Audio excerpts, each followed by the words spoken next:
mikrofoni, mis siis käib praegu teda läbi üle ringi ja teha rohkem show'i, siis saab sellise asja.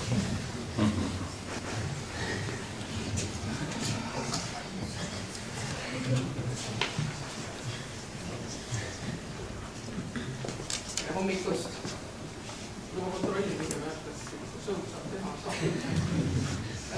Ma mõtlesin, et ma ei pane mikrofoni, et mul on see koolitatud lektori hääl.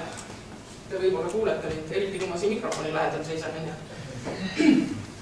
Nüüd Tanel tegi siin toreda ettekande meil sellest, kuidas tänapäeval kiirgusmõõtmisi või kiirgusandureid kalibreeritakse. Mina räägin satelliitklimatoloogiast ja seda siis pilvede osas. Me kõik teame, et tegelikult satelliidid me saame mõõta ainult kiirgust. Mitte midagi muud sisuliselt. Vähemasti kaugseire seisukohalt. Kui me tahame saada informatsiooni maa, tema atmosfääri, tema teiste pindade või keskkondade kohta, siis ikkagi on need kõik kiirgusmõõtmised. Teadupärast esimene satelliit lendas üles millal? 1957 on ju Sputnik 1, siis ta ei olnud satelliit, ta oli Sputnik.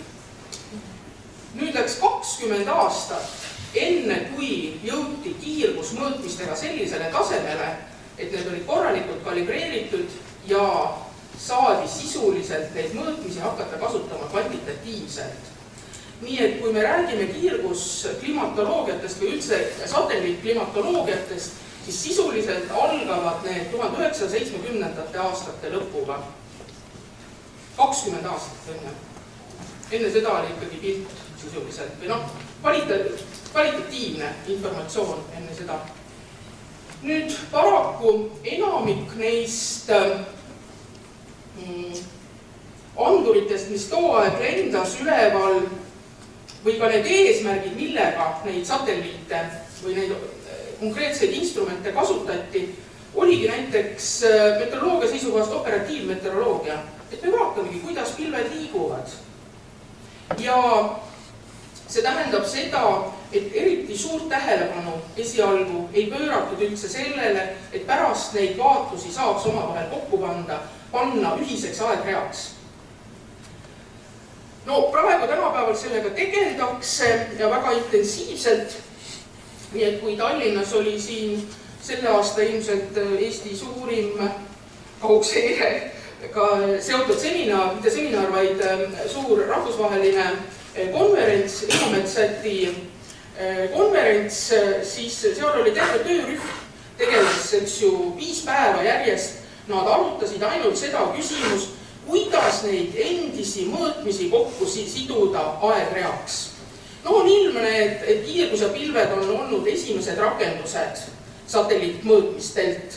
Ilmselt mingid sõjalised värgid on ka taga, aga räägime siin praegu sellisest tsiviilasjadest. Mis tähendab seda, et tänapäevaks on siis kokku saanud esimesed satelliitklimatoloogiad. Tõepoolest klimatoloogiad, võiks öelda selle kohta. Nii, motivatsioon siis. See oli nüüd, ma ei tea, see oli background.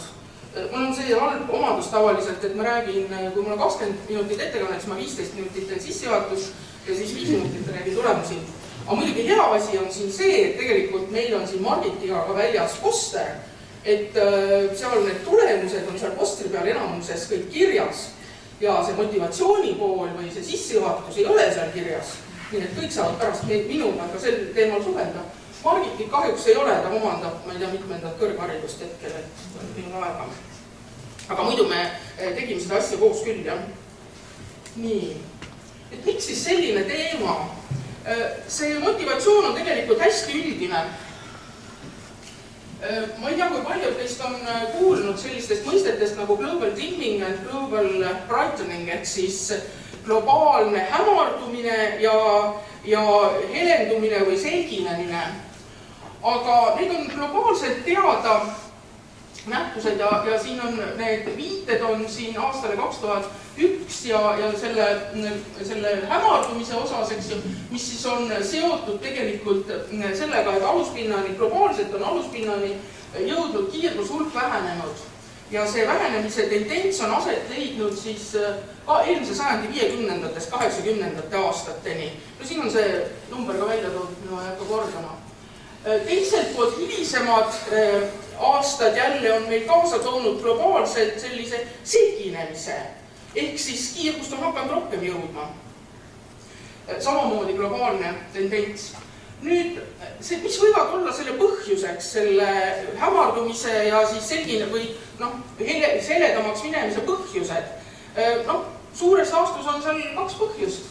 Esiteks, atmosfäär ise on muutunud läbipaistvamaks nüüd selle helendumise suhtes, eks ju, või on vähem läbipaistvaks muutunud. Ja muidugi tuntud Hanno Ohvrili töö ja muidugi Viivi Russakul on ilmselt analoogilisi töid, Hanno Ohvrili oma on natuke üldisem, aga on tõepoolest ka meie Eesti vaatluste ja ka Euroopa vaatluste alusel tehtud kindlaks, et jah, tõepoolest selge taeva vaatluste puhul, eks ju, läbipaistvus on paranenud alates siis 1980 lõpust on see sisuliselt.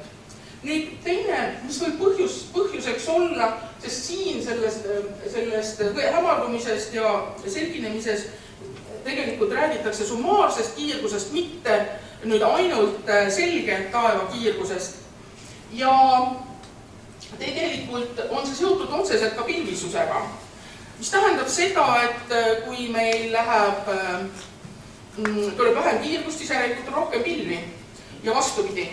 Nii et otsene motivatsioon tegelikult peitub siis Keevaliku ja Russaku artiklis, mis pärineb aastast 2003 ja nende üks väga tugev sõnum, mida on ka palju tsiteeritud, on siis seotud sellega, et alumiste pilvede hulk, eesti keeles on õige öelda alumised tegelikult, kui me vaatame, alumiste pilvede hulk on siis sellel 55–95 on see ajavahemik, mida nad on uurinud, et sellel perioodil on tegelikult alumiste pilvede hulk oluliselt kasvanud. Ja mitte ainult ühe jaama andmetel, vaid kõik jaamad, mis neil sees olid, kõigi järgi neil kasvas. Märtsikuus on see küsimus. Nad on vaadanud ka teisi kuid, aga teised kuud ei ole nii ühtlased. Näiteks juunikuus on ka kasvanud, aga näiteks Tartu Tõravere ei ole nende jaamade seas. On 12 jaama, muidu oli umbes 20 jaama. Nii. Siis veel motivatsioonist. Tegelikult meie piirkonna jaoks ei ole sellist üldist pilvisuse ülevaadet, klimatoloogilist ülevaadet, on selline Läänemere kliimamuutuse hinnangu 2 suurt paksu raamatut, 2 raamatut on välja antud ja ka see viimane, mis on välja antud 2015, tegelikult toetub ainult maapealsetele vaatlustele. Ehk siis sisuliselt ei ole sellist regionaalset otsest jaotust, vaid on lihtsalt jaotus mingites punktides.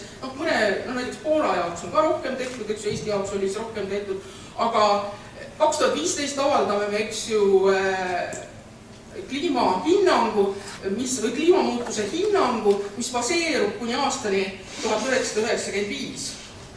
Nii et seal on veel oma 20 aastat vahet. Nii.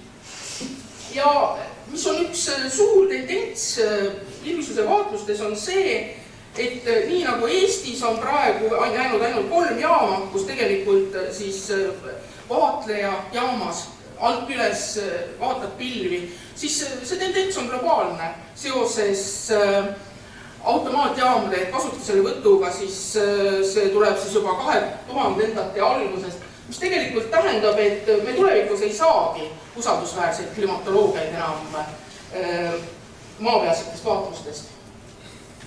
Teiselt poolt muidugi on hea see, et on kättesaadavaks muutunud nii kiirguse kui ka pilvisuse satelliitklimatoloogiad. Ja õige on öelda tõepoolest, et klimatoloogiad, sest neid on nagu seeni vihma ajal tekkinud viimase 5 aasta jooksul. Nüüd siin on mõned nimetatud, need, mida meie kasutasime, on need Clara, Klaas, Saara, Nantvi, Kiirgus ja Komet, need 3 tükki, aga näiteks ka, ja need on siis EUMETSAT-i kliima monitooringu SAFi omad, aga on veel NOAA oma, ESA teeb oma eraldi satelliit klimatoloogiat. Ja väga tore on muidugi see, et on hilisematel aastatel on lennanud ju palju satelliite, millede instrumentide kiirguslikud kalibreeringud on palju paremad ja täpsemad, mis tähendab seda, et meil on üheaegselt vähem kalibreeritud või ütleme niimoodi, et üheaegselt on üleval paremate kalibreeringutega riistad ja need, mis on juba, seda kutsutakse siis pärand, et näiteks vanade instrumentide pärand instrumendid. Klimatoloogia seisukohalt on muidugi mõlemad olulised, sellepärast et klimatoloogia puhul me peame ju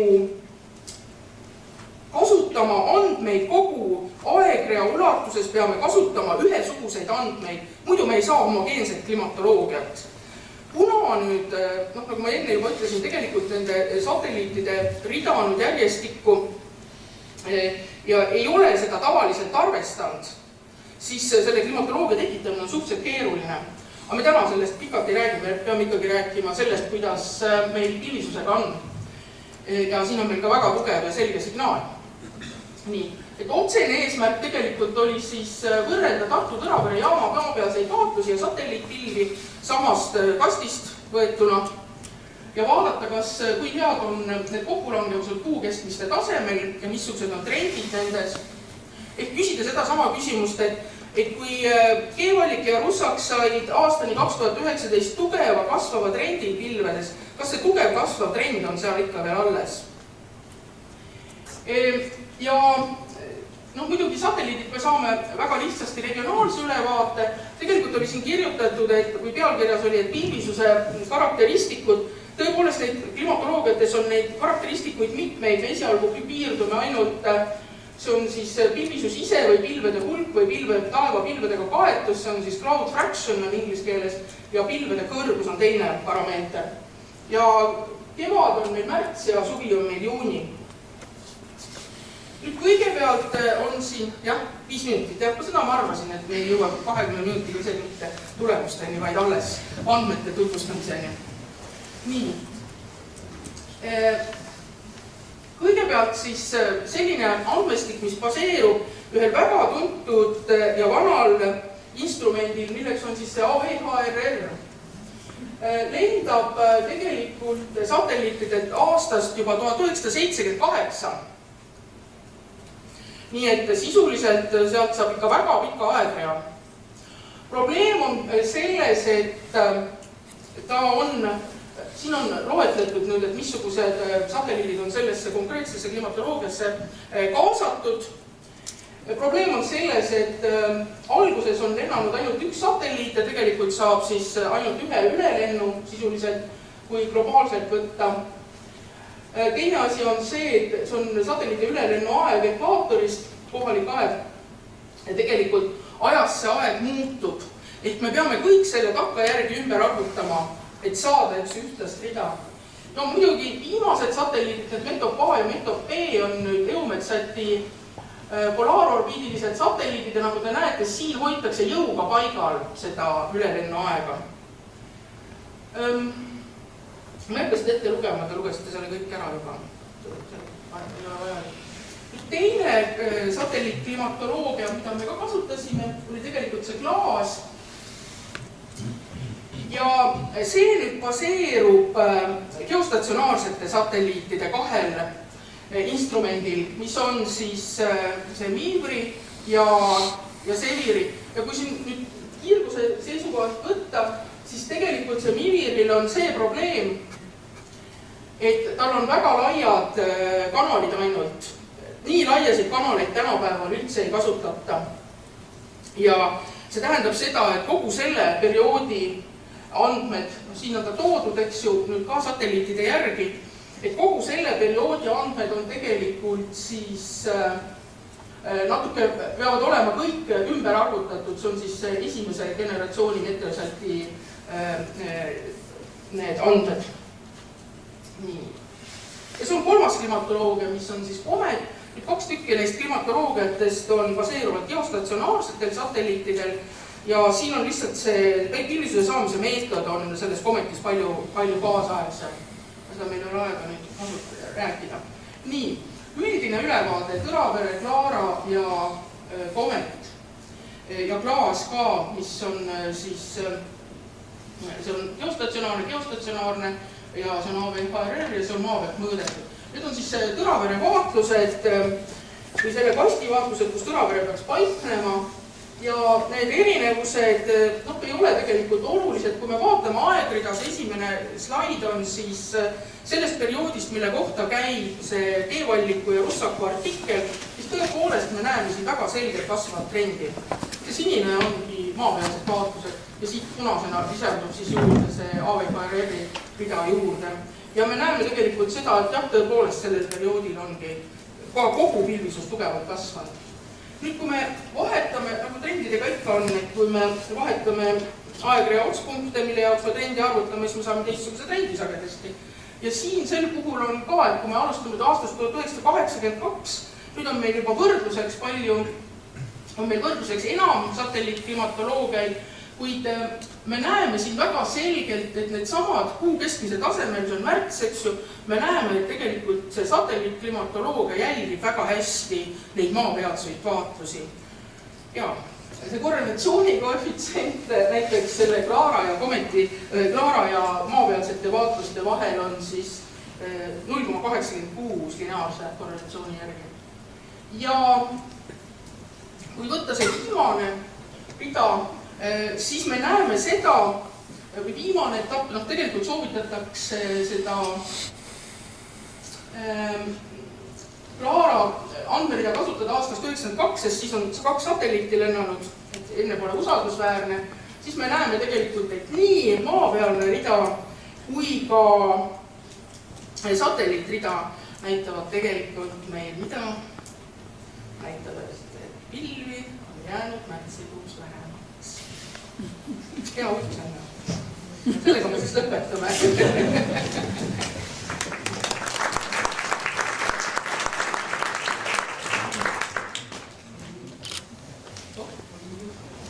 See aasta küll, et seda ei ole kahjuks sees, see lõpeb aastal 2015. Keegi tahab midagi küsida sealt taga.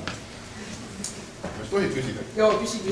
Kuidas see on seotud globaalse albeedoga ja ma tean, et praegu tehakse satelliite, mis lähevad geostatsionaarsele orbiidile. Kuidas see on seotud globaalse albeedoga ja ma tean, et tehakse satelliite praegu pilvede ja albeedo mõõtmiseks sellele geostatsionaarsele orbiidile. Kas neid asju ka on plaanis uurida või võtta arvesse? Ütleme niimoodi, et tegelikult nüüd nad interkalibreerivad ju neid erinevaid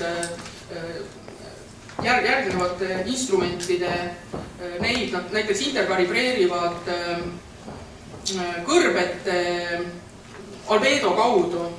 Sellepärast, et sul peab olema teada objekt, on ju, sul peab olema teada, et see ei muutu ajas, et näiteks selline asi on praegusel juhul tõesti nii.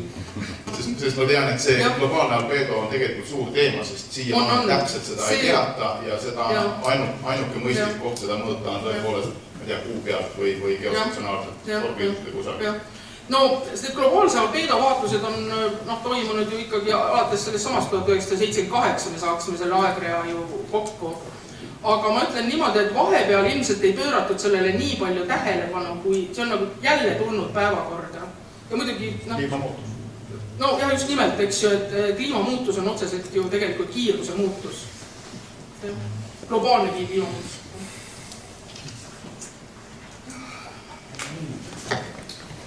Aga lähme siis edasi.